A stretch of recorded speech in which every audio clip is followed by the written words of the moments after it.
बिस्मिल्लाहिर्रहमानिर्रहीम। शुरू अल्लाह के नाम से जो बड़ा मेहरबान और नहायत रहम करने वाला है। अस्सलामु अलैकुम प्यारे बच्चों, उम्मीद करती हूँ कि आप सब लोग बखैरियत होंगे। अल्लाह ताला आप सबका हामी और नासिर हो। प्यारे बच्चों, आज हम करेंगे उर्दू का काम हरूफ की मुख्तलिफ छोटी अशकार बेता से।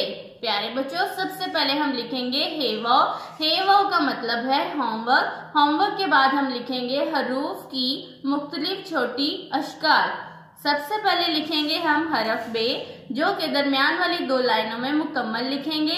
प्यारे बच्चों, बे के नीचे लगाएंगे एक नुक्ता। अब हम लिखेंगे बे की पहली छोटी शक्ल जो कि सीधी होती है, बे की दूसरी छोटी शक्ल जो कि थोड़ा सा राउंड लिखते हैं, और अब लिखेंगे बे की तीसरी छोटी शक्ल जो कि तिरछी लिखी जाती है। प्यारे बच्चों, हम बेता से मुख्तलिफ छोटी अशकार पहले लिख चुके हैं। आज हम इन्हें लिखने की दोबारा से प्रैक्टिस कर रहे हैं। मेरे साथ लिखिए हरफ पे मुकम्मल शक्ल में। प्यारे बच्चों, लिखते वक्त आपने लाइनों का खास ख्याल रखना है। पे की पहली छोटी शक्ल जो कि दरमियान वाली दो लाइनों में सीधी लिखी जाती है, पे की दूसरी छोटी शक्ल जो कि दरमियान वाली दो लाइनों में राउंड लिखते हैं, और अब पे की तीसरी छोटी शक्ल जो कि तिरछी लिखी जाती है। अब हम लिखेंगे हरफ ते मुकम्मल शक्ल में। प्यारे बच्चों, ते दरमियान वाली दो लाइनों में लिखा जाता है। अब हम लिखेंगे ते की पहली छोटी शक्ल जो कि सीधी लिखी जाएगी। ते पर लगाएंगे दो नुक्ते। ते की दूसरी छोटी शक्ल जो कि थोड़ा सा राउंड लिखी जाती है, ते पर लगाएंगे दो नुक्ते। अब लिखेंगे हरफ ते की तीसरी छोटी शक्ल जो कि तिरछी लिखी जाती है। प्यारे बच्चों, अब हम लिखेंगे हरफ टे मुकम्मल शक्ल में। टे पर छोटी तोएं लगाते हैं।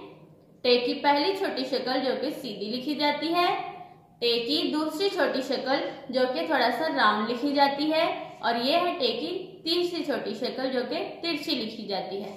हरफ से मुकम्मल शक्ल में। से पर लगाते हैं तीन नुक्ते। से की पहली छोटी शक्ल, से की दूसरी छोटी शक्ल, और ये है से की तीसरी छोटी शक्ल। प्यारे बच्चों, इन तमाम अशकार को दरमियान वाली दो लाइनों में लिखा जाता है। प्यारे बच्चों, ये तीनों छोटी अशकार एक दूसरे से मुख्तलिफ होती हैं। बेता से पहली छोटी शक्ल को हम सीधा लिखते हैं। प्यारे बच्चों, बेता से दूसरी छोटी शक्ल को थोड़ा सा राउंड लिखते हैं, और तीसरी छोटी शक्ल को थोड़ा सा तिरछा लिखते हैं। ये तीनों छोटी अशकार आपस में एक दूसरे से मुख्तलिफ होती हैं। प्यारे बच्चों, आज हमने की है हरूफ की मुख्तलिफ छोटी अशकार बेता से की प्रैक्टिस। आप भी अपनी उर्दू की नोटबुक्स निकालिए और बेता से छोटी अशकार की प्रैक्टिस करिए। अल्लाह हाफिज।